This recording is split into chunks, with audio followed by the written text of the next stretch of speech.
What's up, guys? Welcome back to another episode of Spark to Fire. I'm your host, Landon Rhodes, and today I've got my good friend, Gabriel Ryan, on the show. Gabriel is a revenue consultant to 7- and 8-figure brands, helping them execute 6-figure launches in order to create predictable profits at scale. Thanks for coming on the show today, bro. Yeah, absolutely. Thanks for having me. Yeah, this is going to be a lot of fun. Man, I'm so pumped to talk about you. You've got so much experience in like the done for you agency space. You've got tons of experience helping small business owners like have massive successful launches. And I think that there's just so much we're going to get into today. It's going to be great. So to give the audience some context about where you came from, how you got to this place, helping people create literally like 6 figures in revenue throughout very short periods of time. I'd love to if you just give us some context for this and how did you get to this point?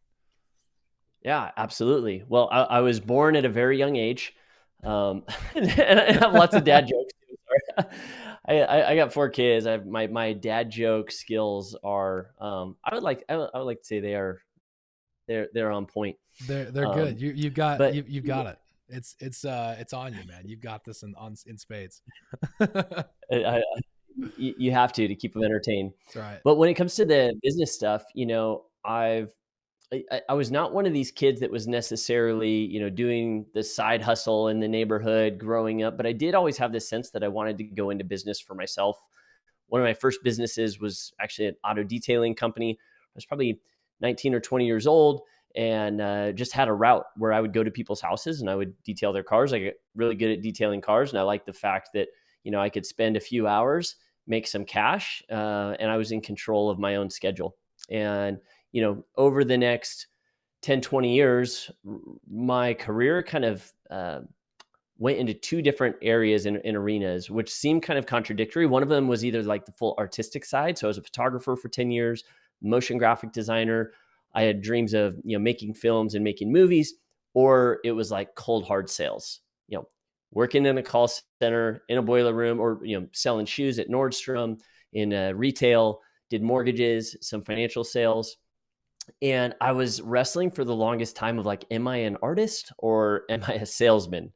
Like this total identity crisis in your mid 20s, early, and it took me around my 30th birthday is when I was like, oh, like I'm going to go back. I'm an artist, and I'm going to make movies. And it took that kind of identity. I wouldn't call it an identity crisis, but like just an awareness of like, who am I and where are my skill sets, to realize that, I could actually mix those things together. And that's how I found marketing. I'm like, that's the like creative artistic side that sells stuff and like moves the needle and actually, generates leads, generates cash for businesses. And so that was a really cool, at least for me, an unfoldment in seeing the skills that I had as an artist and as a salesperson, and how could I leverage those to make greater impact for the businesses that I serve, the businesses I worked within, my own businesses. And then ultimately the clients, customers, consumers on the other end who are kind of the recipients of that marketing. I'm one of these odd ducks who actually believes that marketing can change the world. It's not, you hear the idea of like marketing or, I'm a marketer, a digital marketer. I think there's gotten kind of a stigma with that over the years. And I see that shifting, but I embrace it because I think when done well, it can actually move the needle in people's lives. Yeah. Getting the right products in front of the right people literally can change their life. I mean, we've all had a product that whether it's a product or a service that we've used that we had to find out about through some form of marketing. I mean, if you had never heard of an iPhone and then all of a sudden you wake up and there's iPhones all around you, that's a life-changing product, right? And they wouldn't have got it in front of you if it wasn't for marketing. Absolutely. Like when's the last time you were recommended a book or a film, a service that you're like, oh man, I can't imagine my life without this knowledge that I learned, or without this service. We live here in Nashville, Tennessee, and there's a gym called Lifetime here. And there was a moment where my wife was going to be going out of town for like a week and a half on a girls trip. And I'm thinking like, man, what am I going to do? Like I'm going to be Mr. Mom for 4 days or for 10 days with kids. I'm like, oh man. And I'm sitting down with a buddy of mine. He's like, oh, like, yeah, you're not a member of Lifetime. Like you have to and he would, in that case, it was referral marketing, it was word of mouth marketing, but Mm-hmm. he had a particular experience that he shared with me. And I was like, oh yeah, I want that. I want the 2.5 hours a day of kids care and somewhere that I can go to work out. And they've got, all the classes and stuff. And literally that conversation, I would say there's been things that have changed my life, probably at a greater level, but it literally did. It changed my life. I was like, oh, awesome. Now this next 10 days is actually going to be easier than it would have been if I hadn't, uh, had this message, made this purchase.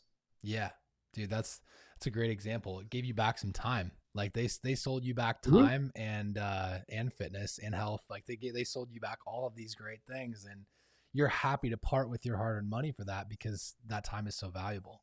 Yeah, absolutely. I love Or what like the first coaching program. Oh, sorry, go ahead. yeah, dude, I love what you said about the mixture between art and sales because I definitely had when I first got started in business, definitely had like this designer ability. Like I could design websites, I could do graphic design, but I also was in a sales job when I developed or found out about that gift. So it was very interesting that like I started to like do both, and I was managing social media for one of my first Mm, gigs as a young business owner, and yeah, it's crazy because I had to go sell it and then they had to fulfill it. And I was obviously one person. So that's where you find those gifts, they come out of you.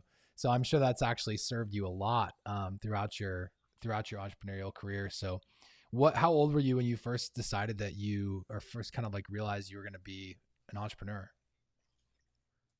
yeah, I was probably 19 or 20. I mean, I think before then, I knew I would always have my own business. And then, since, over the last 20 years, I'm 40 now.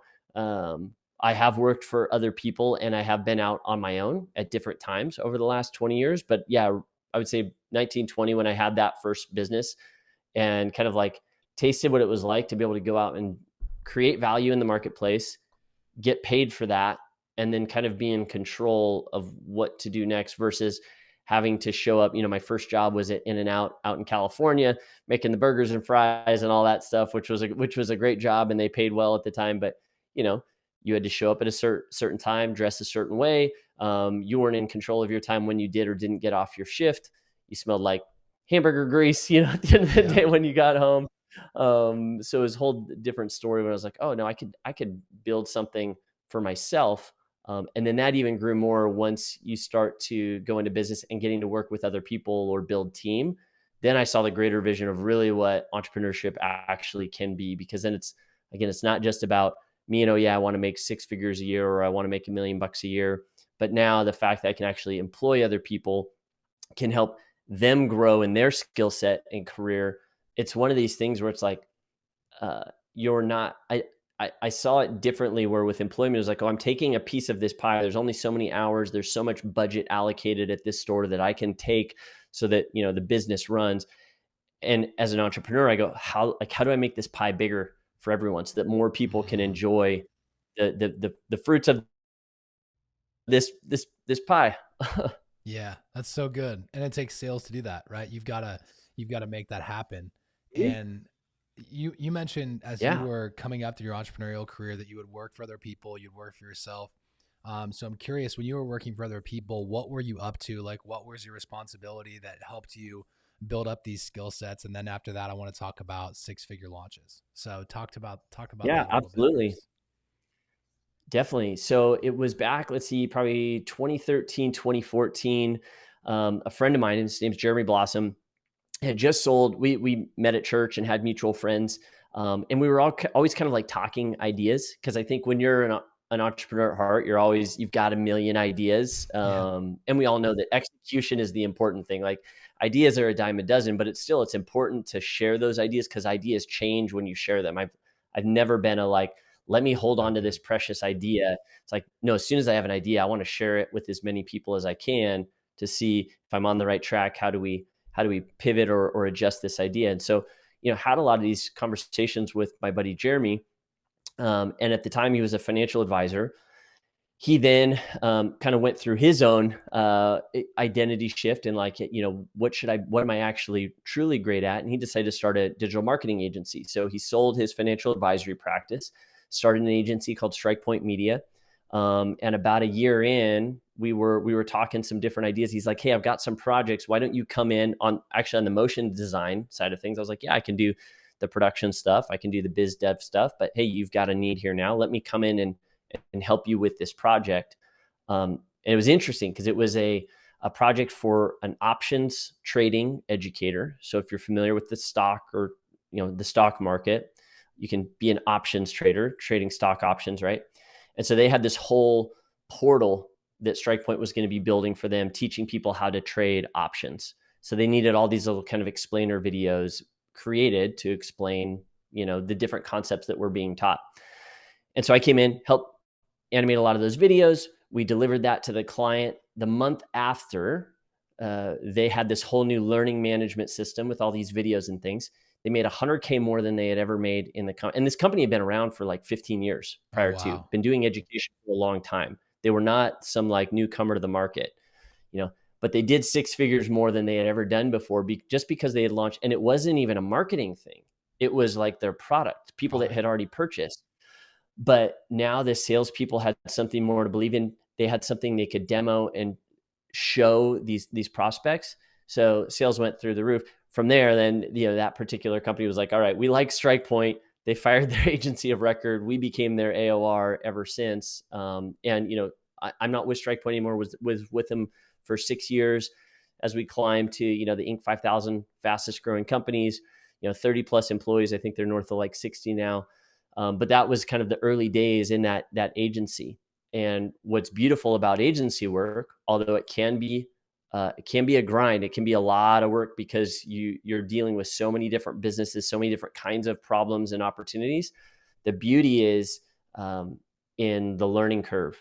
You get to see the same problem from so many different angles. It's sink or swim. You're either going to get better at your craft, or you find out very quickly that it's not for you, and you should go find a different career or business to jump into. That's good. And that's really interesting, because the done for you space is so fascinating to me, because I think it's changing massively. I think there's so many more people now that are becoming entrepreneurs, and so that naturally that leads to more people outsourcing, but it also leads to more people wanting coaching on how to do the actual thing. So I'm curious, from your perspective of having so much of a background in the done for you space, do you think that there's going to be a massive shift where more people are actually going to be wanting to pull that stuff in house, or are you seeing it the opposite, where more people are going to start outsourcing it, and just so they can focus on what they do? Yeah, no, it's a great question, because I think anybody that remembers when the 4-hour work week first came out from Tim Ferriss, he was kind of one of the first to give this idea of, oh, wow, like I don't have to run this major operation. I can run a really kind of like lean startup, tight ship, have some VAs, outsource a lot of stuff and just do the 20% that moves the needle. And then I can run this lifestyle business, right? And I think over the last, 15 years since that book came out, we've really seen the evolution of that, and people actually embrace that model and make it happen.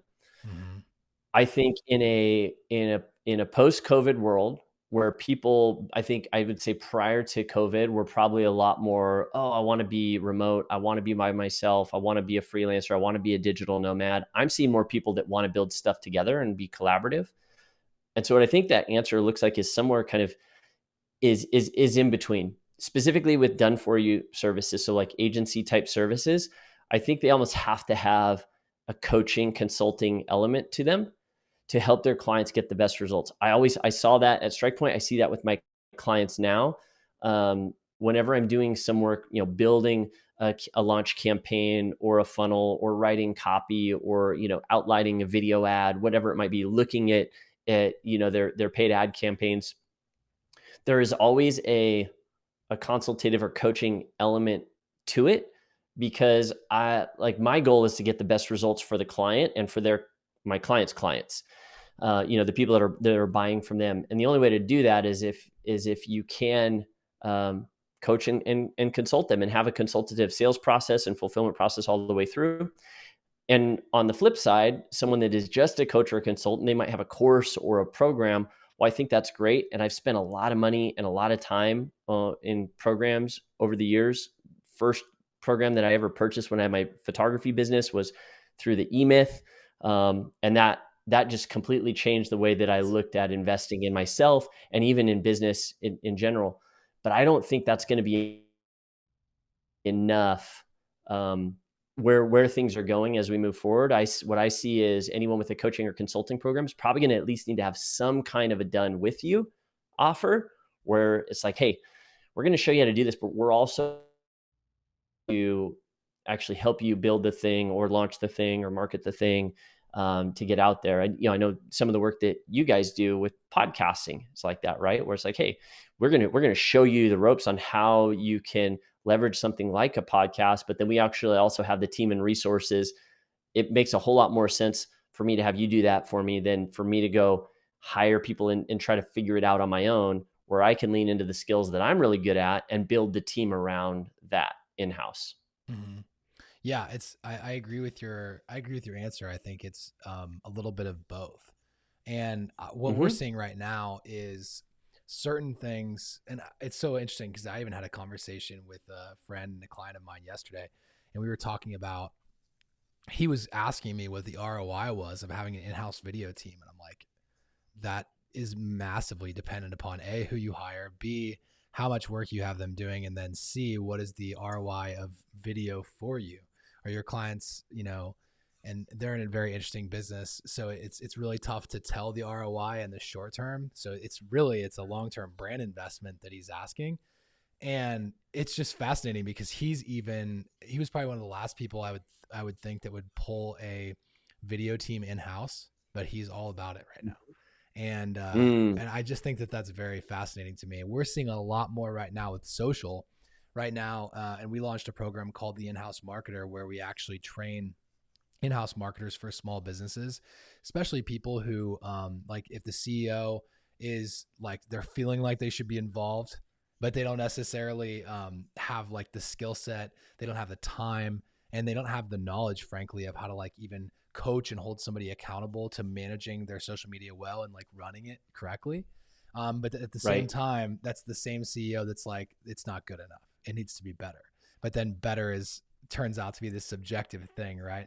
So we basically coach people on that aspect of it, because we used to run it for so many people. We would run organic social for a $200 million company, and they would have to pay, a great deal of money to get that accomplished. But if you can train somebody up inside the business, that's so powerful, because then you're empowering that individual to then go do it. And then you're leveraging in-house resources instead of constantly shelling out tons of cash for something that, in my opinion, you're just like, it was super difficult to see an ROI for in the short term, especially something like organic social. So I think that's a fascinating way of looking at it. I think that certain things are always going to be that for some people, but then I think honestly, the marketing side, there are going to be pieces like, even if it's just like acquisition for small businesses, like there's certain things that a business owner is going to have to master. Did you kind of go through that when you were going through your career? Like you would just have to, like, you would get to this road bump and then you'd be like, okay, like I literally have to get over this. I have to master this skill just so I can progress to the next part of my journey. Or did you try and get done for you help to solve it? Like, what was your process? Oh yeah, no, great question. So a little bit of both. And the way that I approach those kind of questions on, hey, is this something that I can truly like, I would look at it, delegation versus abdication. Is this something I can abdicate? Is this something I can like take off my plate to where I don't have to think about it? And that might be bookkeeping, as an example, a simple example. Now, I'm going to want to understand enough about being able to look at my profit and loss report and my cash flow statements to know how to make smart financial decisions about the business. But it's not necessarily like a revenue generating activity in the business, whereas something like marketing or advertising probably makes a lot more sense. I don't need to be the best at it in the business, but I have to have an understanding of that, which is why I've always found being able to home grow talent, at least for me in my experience, has been just statistically a lot more likely path to success, give you an example, with as far as media buyers go. I think most people are probably listening to this have had an experience with or will at some point in outsourcing a media buyer or hiring a media buying agency, hiring someone in-house. And I can't tell you how many media buyers I've hired and then had to fire because they have these resumes of, oh, I've spent X amount of dollars. I'm like, well, that's the first red flag. If like the main thing that they're bragging about is how much money that they've spent, I'm going to ask some more questions versus like, oh, how much money did they actually make their clients, right? But one of our best media buyers that we had when I was at Strike Point was a guy that we had brought from Chapman University, had never bought a Facebook ad in his life, but he learned kind of the Strike Point way. And we had this like marketers first approach and outshined so many of these really like well-seasoned media buyers that came in with certain bad habits and things, or we're sitting behind this kind of rap sheet of resume points without the actual results. I'll give you a good example. So a client that was working with this last year, of all things, was a photographer. So teaches other photographers how to make money, how to be more profitable in their business, because most artists are not good business people. And so, and he's both. And so he teaches other photographers how to do this. And he had worked with, he'd been through some coaching programs. He had worked with basically a freelancer who had built kind of a funnel for him and had run some ads. But when he came to me, he was like, I have this funnel, I have these ads, they've worked before, we've made a couple $100,000 on this course, but I don't know how the thing actually works. So he didn't have confidence in being able to go and repeat the result, let alone scale the result, right? And so I was like, okay, let me jump in and help you do this, but I'm not going to drive. Might be parts where I'm gonna like drive here as we're running the launch, but I really want to take that more consultative approach, because I do, as much as I would love for you to be on your payroll forever, I would like for you to eventually be able to take control of your own marketing in your own business. And we did the first launch, $772,000 in sales with over $500K collected on a $1,900 product, in the course of about 7 days. We're like, okay, cool. We debrief that.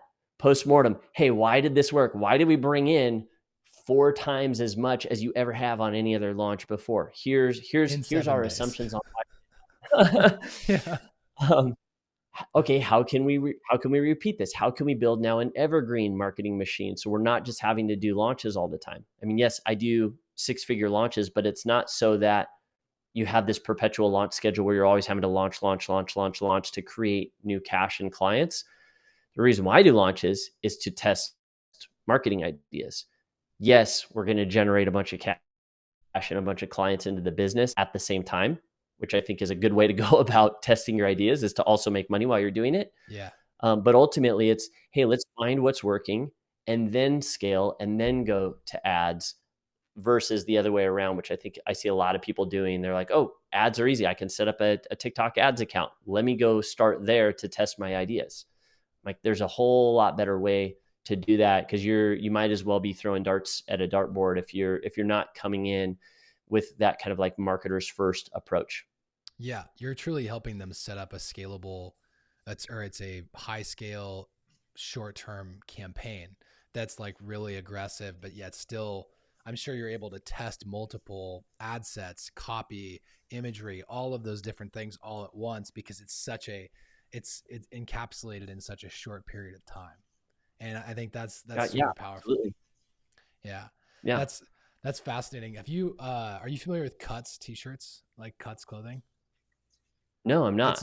It's a t-shirt brand. It's a t-shirt brand that they're super successful, but like they're a online only store, I think. And just, they've been massively successful in just like selling to, honestly, audiences like us, people who are business professionals that are also, they want to go from hitting a Zoom call podcast out to going out to the bars or going out on a date with their wife. Like it's casual workwear basically.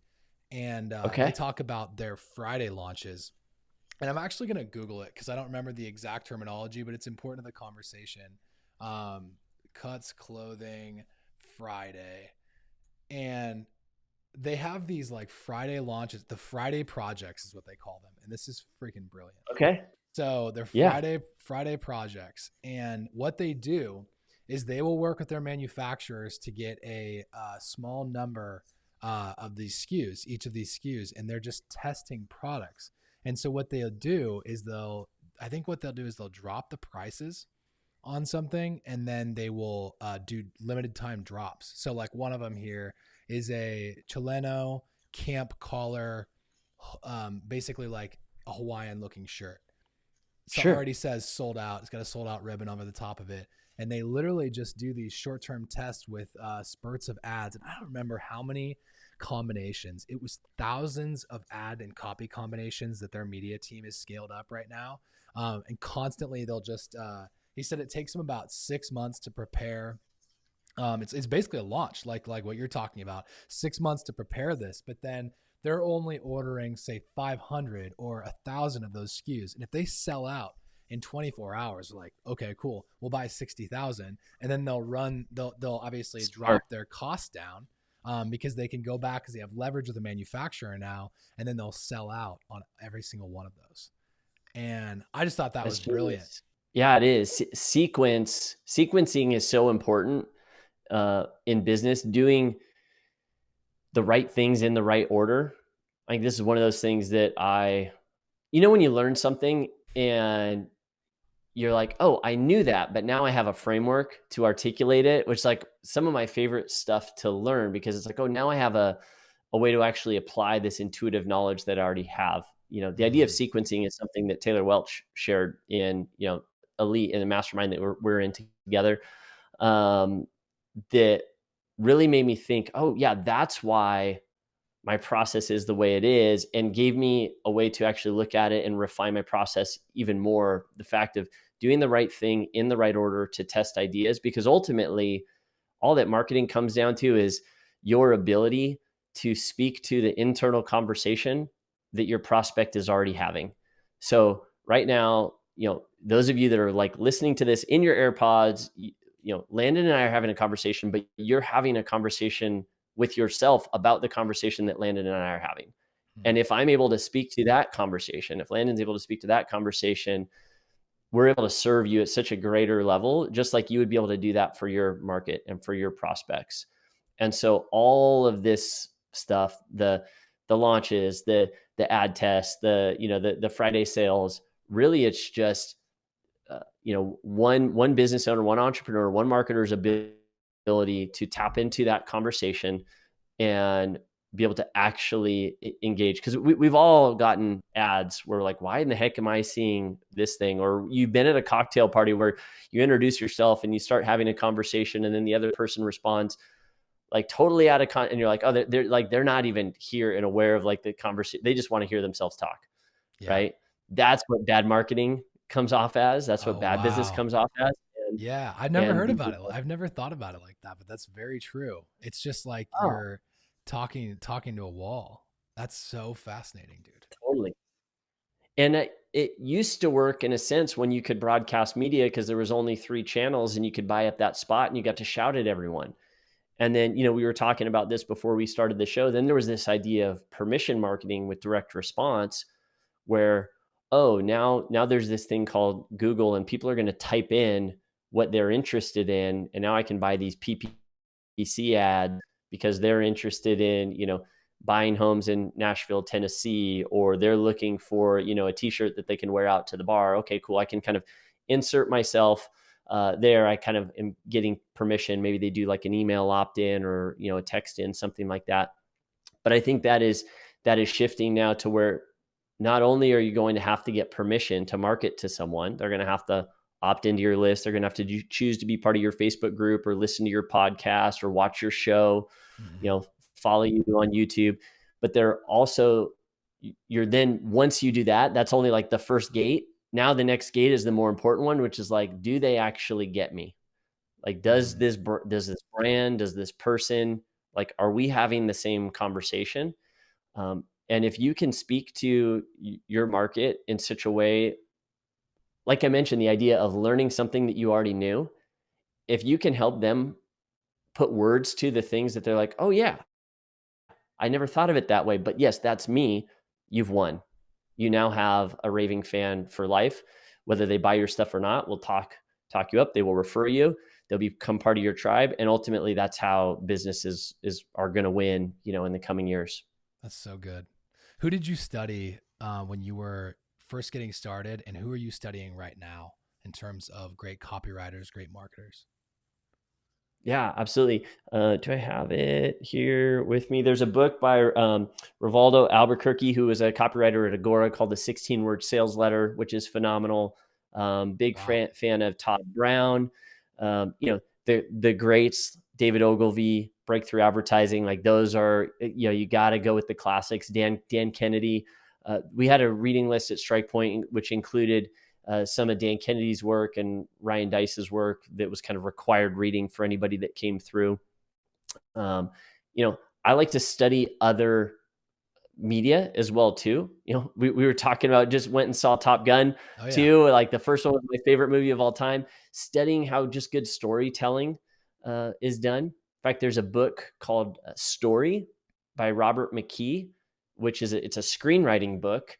But it's really fascinating when you look at the rules of film and you look at how he compares Rocky to The Godfather, to Star Wars, all these films. And it's like, yes, on page 86 of the script is where this thing happens. And it's the same everything. You're like, oh my gosh, there is actually a formula, which is why I think guys like Donald Miller and what he's done with StoryBrand are brilliant, because he didn't invent the concept, but he was able to make it digestible and put a framework to it so that, your small business owner or freelance copywriter can go, okay, here's a way for me to actually put a brand like a t-shirt brand into a story that's going to make sense to a consumer, compel them to take some sort of action. So those are a lot of who I'm studying at. One of the books I'm reading right now is I'm reading the Life Force book by Tony Robbins, which is more on like the health side of things. So that's what I'm reading right now.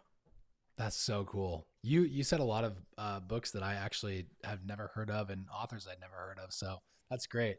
And then you've got like the cult classics of copywriting, like Breakthrough Advertising. If you guys haven't read that, it is basically a textbook of. It's just one of the greatest books on copywriting and honestly marketing that's ever been written. I just can't believe how dense that book is. It's crazy.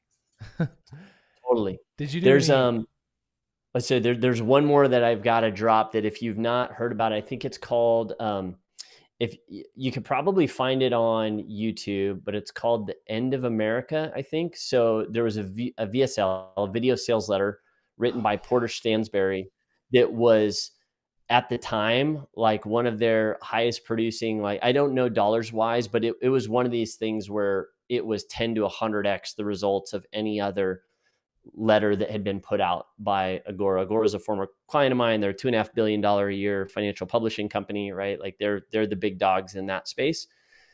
And Porter Stansberry was one of the big dogs of the big dogs, right? But The End of America, going and studying like that and how he was able to tell this story about what was happening at the current time in politics, in the markets, all that, relate that to a different time in history when the railroads were being built.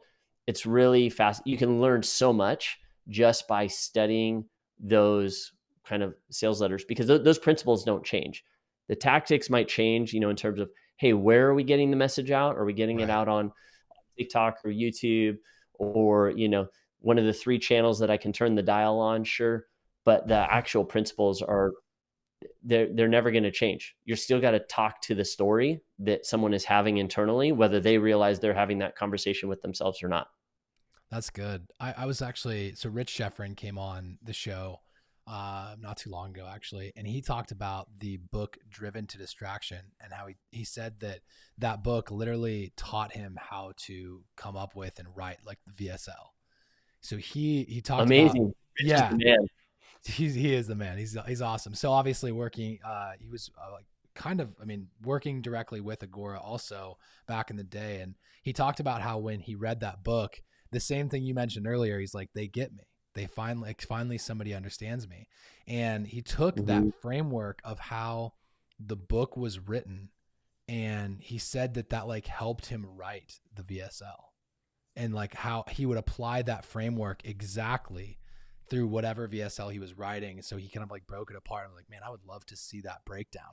Like his notes on that would be so fascinating to me. Totally. Yeah, no, the ability to go outside of your space, we've all heard the term funnel hacker, and I think Russell Brunson had some great ideas about what that would mean.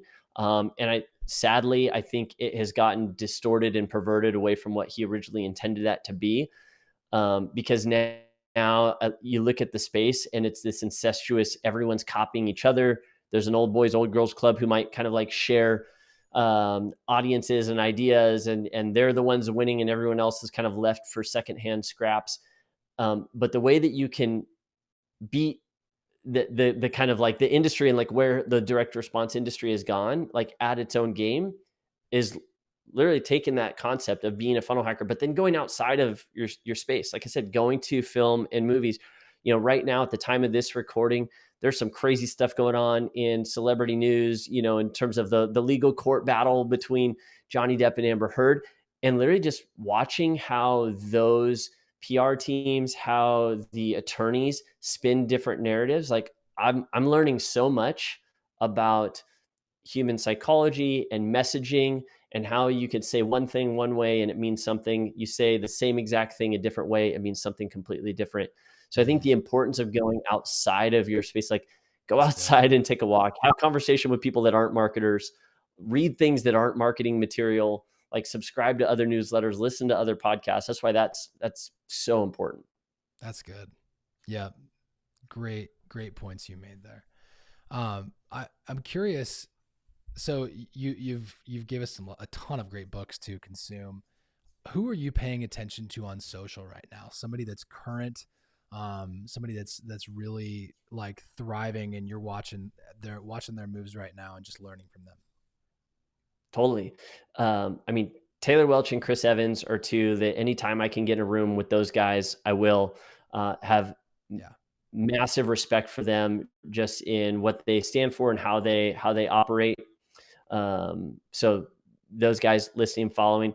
There's another couple, probably not as well known, but they're local here in Middle Tennessee. Leah and Bucky O'Neill and Leah.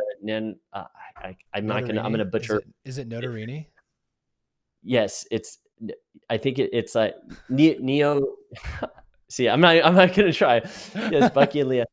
They are doing some amazing things in the kind of like coaches and consultant space, where in terms of there's so many coaches and consultants coming into the space right now, like you mentioned. Hey, now everyone can work for themselves.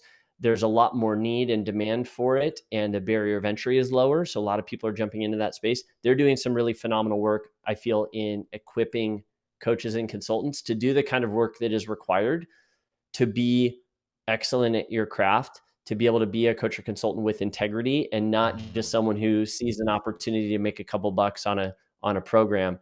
They really force you to like, hey, no, you need to be your own best student and do your own best work.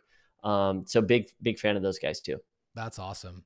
Yeah, that's actually very interesting because the programs that are out there right now assume that you're already the expert. Totally. And how easy is it to fake that? I think it's going to get harder and harder, especially as we get into the Web3 stuff, which I know we're probably going to talk about at some point here. Yeah, it is. There is this presumption of expertise. And what's interesting about that, I think most of us, unless we're a complete narcissist, have some kind of imposter syndrome of like, oh, but I should be better, or am I really equipped? And then on the flip side, it's like, oh yeah, fake it till you make it. Just like go out there, put your shingle up, get some people into your program, sell it before you've made the product, which, hey, I do on launches a lot of times to validate ideas. But there's such a fine line there when you are selling something that's not been built yet, when you're selling something you haven't sold before, that you haven't fulfilled on, that truly, if you were to ask yourself, what is the greatest result I could get for someone, and who is it the greatest for? Like if you can with integrity answer those two questions, I'm all about going and being an expert and building an expert-based business. But I see a lot of people jumping in just because they see, oh, sweet, I don't have to like go back to my job at the mall and I can get, a fancy mic and a camera and try to, buy some Facebook ads and, make 10K a month, make 100K a month, Yeah. Yeah. And I'm going to become a TikTok influencer and, just basically, yeah, it's fake it so you make it behavior instead of actually creating value and change in someone's life. And those people are eventually rooted out and they kind of take care of themselves. I feel like the cream always rises within these industries. So it just took a little bit longer, I feel like, for IM and for the coaching consulting space, maybe. Yeah, no, yeah, absolutely. So you hinted about Web3 a little bit. So what do you think is going to happen to the coaching and consulting space inside of the Web3 framework? Yeah, gosh, I have no freaking idea.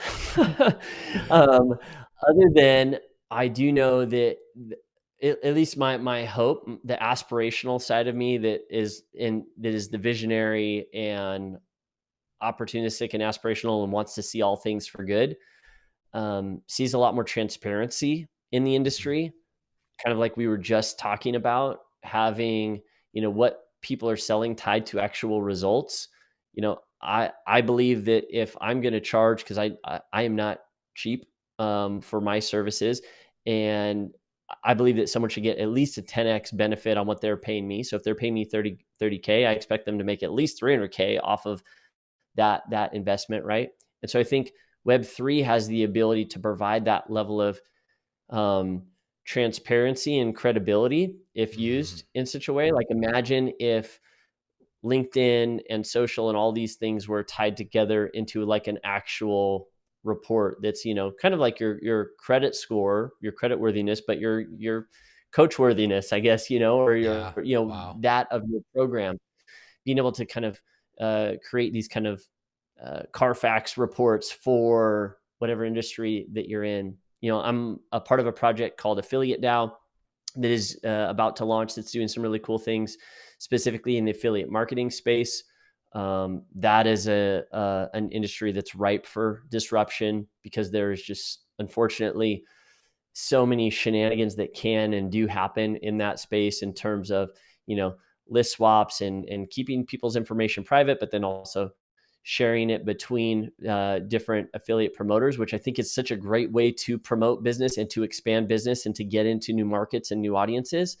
But then when you deal with click fraud and payouts and all that kind of stuff, there's just so much gray in that. Whereas what Affiliate DAO is looking to do is, one, build a community of people that are all about Web3 and marketing and affiliate marketing, and two, building an actual platform, similar to, there's plenty of platforms out there, whether it be like a Has Offers or a Cake or something like that, that do that kind of affiliate tracking. But doing that on the blockchain, in which case there is an irrefutable record in terms of, awesome, Landon dropped the thing about 6-figure launches on his podcast and I got X number of clicks. And so I'm going to pay you, what the pre-agreed upon amount was for that traffic. Like I said, I think that's just one area that's ripe for disruption. I'm stoked about what the guys over at Affiliate DAO are doing there, and excited to be involved in that project. So that's just one area. That's super cool. Yeah. I think that the transparency is going to increase. I don't, there will be individuals that will take advantage of the fact that you don't have to have a face technically within this world, right? Like you can be anonymous if you really desire that. But I also think there's people like Jack Butcher who are completely like, they're so early, and that dude is going to. Have you been following him on YouTube at all? No, Oh, you love it. I So should. your Cuts design cuts brain, clothing and Jack your Butcher. design brain is going to love it in a big way, because what he does is he creates illustrations, especially on his Instagram too. He creates illustrations to basically, his company is called Visualize Value, and so he talks about basically the value based economy, value based selling, and he lives it every single day because the content he puts out is just straight fire. He's got like these hour Yeah, long trainings, and you could sell those in a course if you wanted to, but he doesn't do it because he just wants to be known as an early mover within that economy. Amazing. Wait, is this, I think I may have seen, does he have all the infographics with like the mental models of Yeah. things? He's got Okay, cool. The Wagmy shirts too. Like we are gonna make it. Like all the Okay. they created a brand called Visualize Value that's got all of the different crypto speak, I guess is what you would call it, like all the crypto Sure. terms. Yeah. Yep. Yeah, No, I think amazing. you'll really enjoy following him. So highly recommend that. I just want to give you an opportunity as we kind of wrap up here, just to give any parting pieces of advice to young entrepreneurs that are going to get going. They want to have a really successful launch of their business. What information would you give to them? Yeah, absolutely. There's probably a couple things I would share. One that would be the advice that a mentor gave me when I'd mentioned the auto detailing business, but I went back into business for myself in the photography space. So I had a photography studio, Mm-hmm. and this was after I'd done the auto detailing thing, and then I chased the snow for like 4 years and went snowboarding and was a snowboard coach with kids and stuff, and that was fun and awesome. And then I kind of was like, all right, I gotta become an adult now. Like, what am I gonna do? And I wanted to start this business. And I remember sitting down at El Pollo Loco with my mentor, and I was like, hey, I can afford to buy you like 2 bean rice cheese burritos right now because I'm broke, but I want to start this business. I'm like, what do I do? Like, do I form an LLC? How do I start getting photography clients? All this stuff, right? And he gives me two pieces of advice, and he says, take 100,000 photos this year and read this book. And he gave me the E-Myth Revisited. I'm like, that's it? Wow. Like literally, like he's like, yeah, take 100,000 photos and read this book. And while, some of those of you who are listening may not be starting a photography business, what I would equate that to is like, you need to be good at your craft, like get Mm-hmm. invested in your craft. I only have two rules for myself, and they're very simple. Do good work, be good to work with. I'm like, if I do those two things every single day, I know the rest is going to take care of itself. Mm. And so the idea of taking all those photos was, hey, yeah, like I was already a photographer. I already shot a bunch, but I wasn't doing it with like a specific intent of really like Mm. mastering my craft. And so get really clear on like what that is for you in terms of what is your equivalent of going out and taking photos. What's the thing that you could do 100,000 times more and become better, and it would be actually valuable?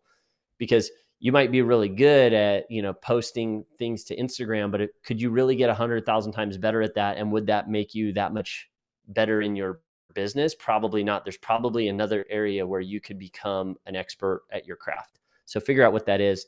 And then the book piece, there's so much information available now.